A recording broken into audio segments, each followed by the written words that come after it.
June 16th, 1784. It was the 26th day since leaving Sorel.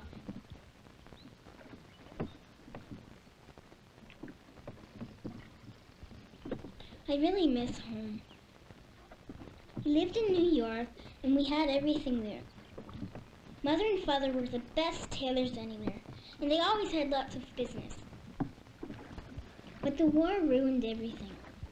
Father left to fight with the Butler's Rangers, and most of our customers stopped coming. People seemed to hate us. They threatened us and called us Tories. Mother said that meant that we were loyal to the Crown, and as rebels would suffer for their disobedience. I just hoped it would all soon end. Then it did, and I thought everything would go back to normal. But when Father returned, we packed up and left everything. They said we had to. We would have a new home in Canada.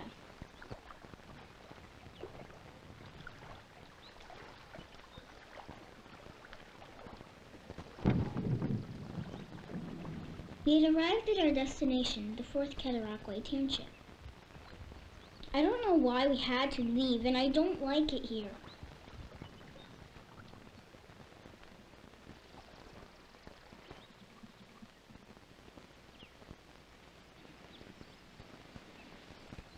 This was to be our last camp. Land was still being surveyed, so we had to stay in our tents.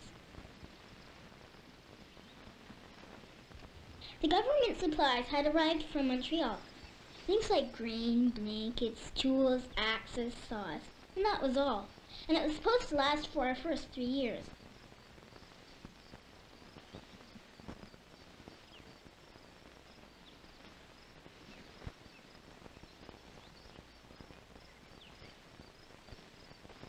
Is this all we get? Where's all the furniture and houses and stores? We'll have to build those. Build everything. I don't like it here. Let's go home. This is your home now. Catherine, come and help me, please.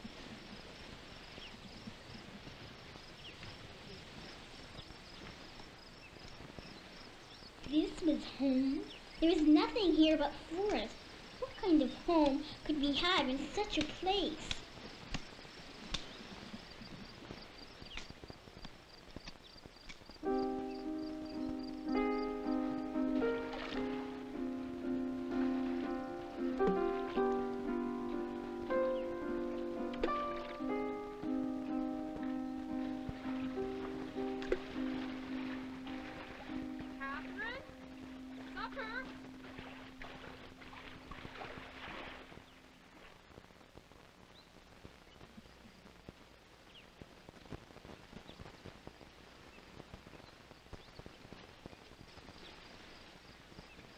That's no wash rag. What was so special about the flag? It was for that flag that so many had died. It was for that flag that we had to leave our home and friends. Britain had lost. What was the point of being proud of it now?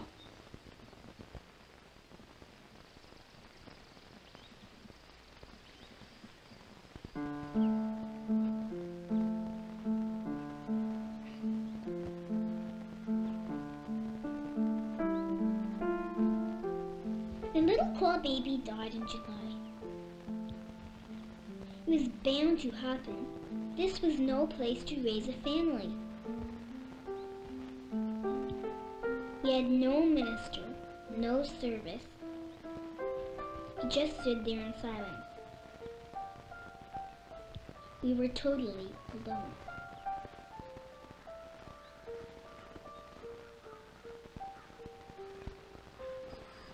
Tell me, Major Holland, how are we going to conduct the draw today? Well, Major Van Alstyne, this is an area that's divided into 200 lots out of 5 concessions. And I would, the survey was completed, yes, and the land allocating day finally came. Individuals to come up and draw a lot for themselves. Now, I've been talking with the rest of the settlers here. Surveyor General had divided the township into 5 concessions, and concessions into lots of 200 acres each. That be all right with you? That's A draw was fine. held to determine who got each lot. Now, if we have the surveyor just put these tickets in my hat, and Major Van Alstyne, you will be the first to draw.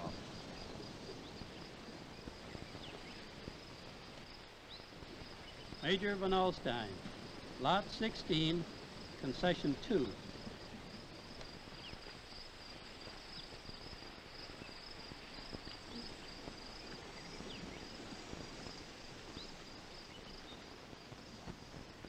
Everyone drew for lots, except the cause. Henry Hover, Lot 19, in the first Because of their concession. recent loss and their large and needy family, everyone agreed to let them choose their land.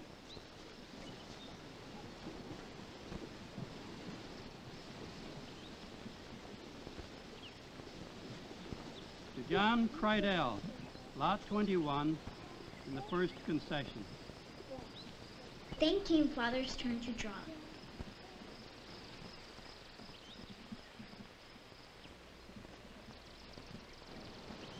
Conrad Van Duzen, Lot 16, in the first concession.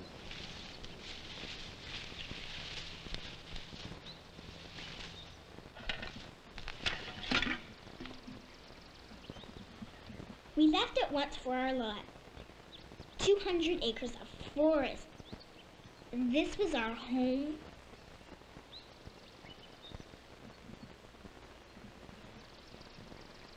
Father began at once to clear the land. He really worked hard, but it was pointless. The forest was endless, and a full day's work would only claim a few trees. Summer was fading, and at this rate, I knew we would spend another winter in our tent. Why did we come here? Good day, brother. Good day, Conrad. Hello. What can I do for you, gentlemen? Well, we were thinking that it would be a lot easier if we built these cabins working together. We thought we'd start with yours. Oh. Well, that's mighty good of you. All right, let's do it then. Okay, let's get started.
Some of the other settlers helped Father clear trees and build a cabin. Before the day was over, it was finished. Mother said this was called work bee, and after the work came a celebration. Hey, this is good. That's done. Brought it over with the boat. It was in the wife's stuff. I don't think Colonel would let us bring it over.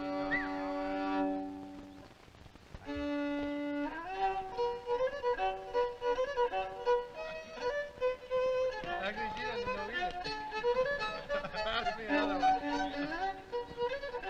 But they appreciate it now.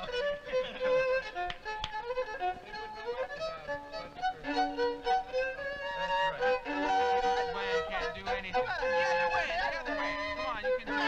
Harder.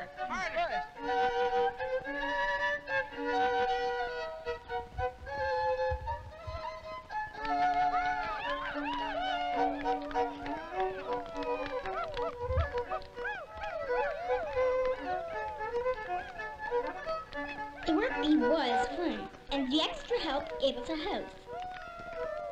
Not much of a house, shack really. A far cry from New York. But I was glad that I wouldn't have to spend another night in the tent.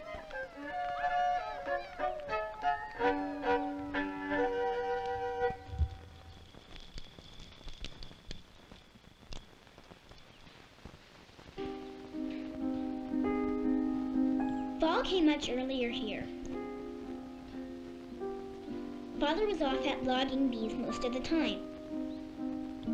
The men were determined to cut down or burn as many trees as possible before spring.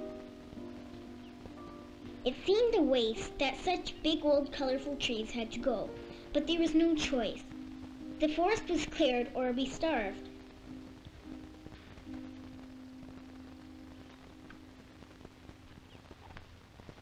Mother and I spent most of the time grinding our Indian corn in the hominy block. It made a rough flour and even rougher bread, and it made me miss even more the fine cakes and pastries back in the city.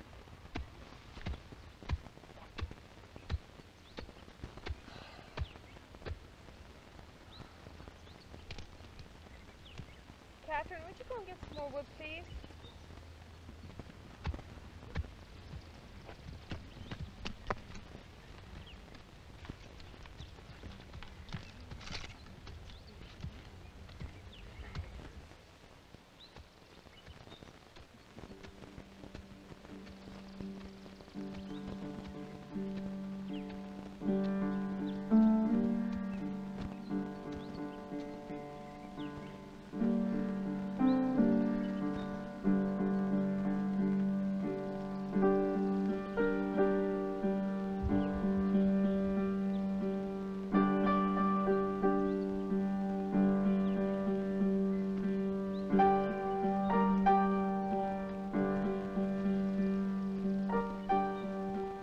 Mohawks? I recognized them from Sorrel. What were they doing here? Catherine, come here. What is it? Who are they? They're Mohawks. They settled further up the bay. Your father fought with them when he was in Butler's Rangers. Why are they so sad? They fought long and hard for what they believed in, and they lost.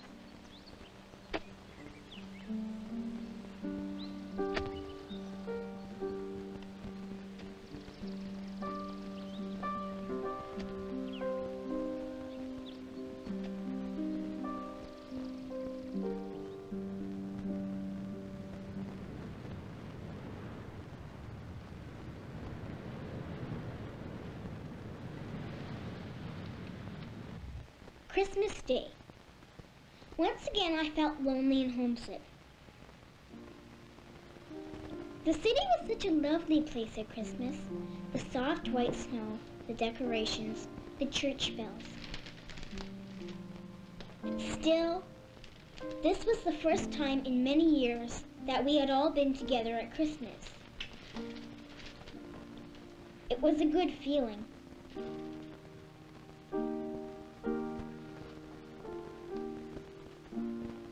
Father read from the old family Bible. It was one of the few things we had been able to bring with us. And it came to pass in those days that there went out a decree from Caesar Augustus. It was good to hear the story of baby Jesus, especially since Mother was going to have a baby of her own. Was first made when Cyrenius was governor of Syria. The old familiar story reminded us that we were never really alone. God was with us, even here. Joseph also went up from Galilee, out of the city of Nazareth.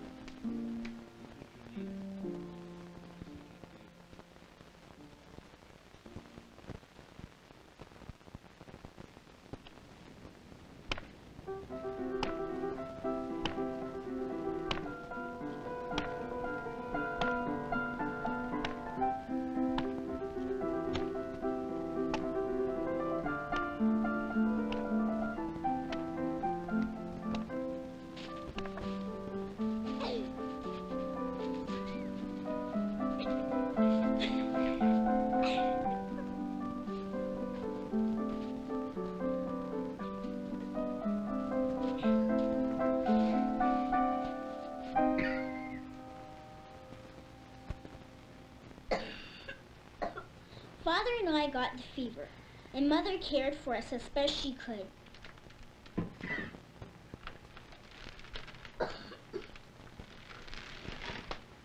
She made us remedies like wormwood tea. We were far from any medicine or doctors. And Mother needed care for herself. Her baby would soon be arriving.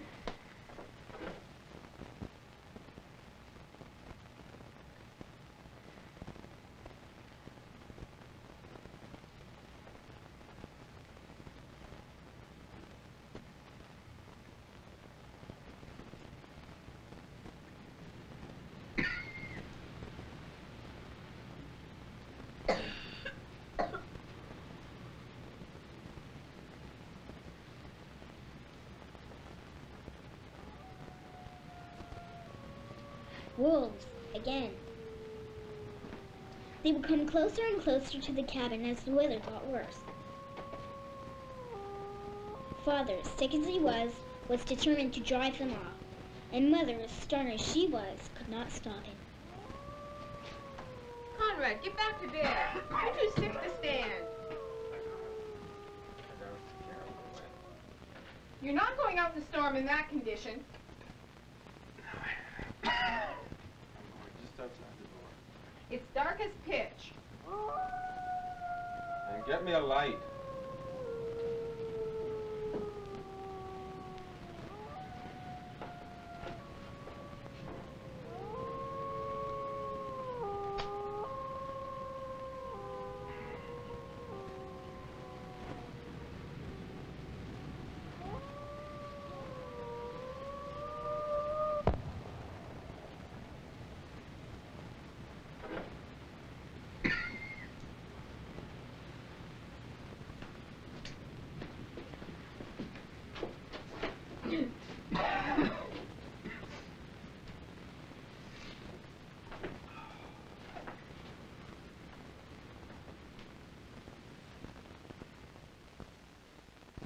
We both got better and were soon back to normal. And that meant work and chores.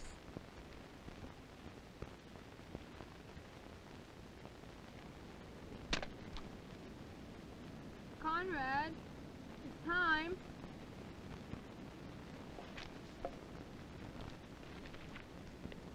Catherine, the baby is coming. Now everything will be fine, but I want you to get the Allison girls and hurry back. I remember the last baby my mother had back in New York. That was my sister Susanna. She died at birth, and so nearly did Mother. I didn't care about going home anymore. All I could think of was Mother and Father, and how they were depending on me. I couldn't let them down.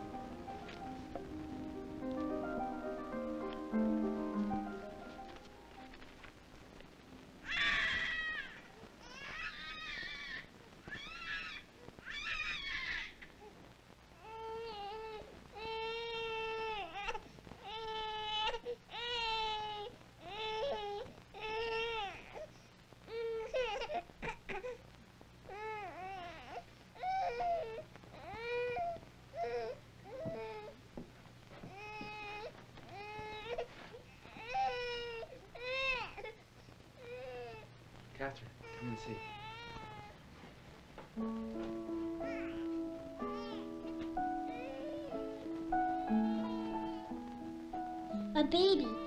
A baby brother, born here in the middle of nowhere. Maybe this wasn't such a bad place to raise a family after all. Maybe, just maybe, this was home.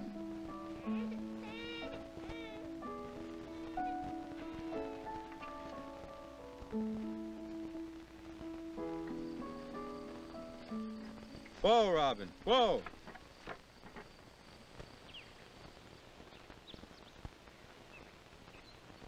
With Henry's birth, winter seemed to pass quickly. The snow melted and flowers sprang up everywhere. As soon as the plows and horses arrived, Father began to till the little area he had managed to clear.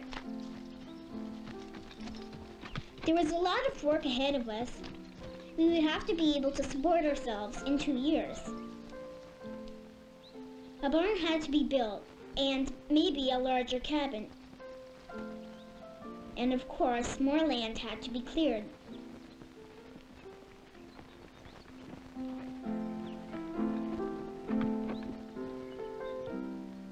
Our first year in Canada was almost over, and there are still many things I don't quite understand yet.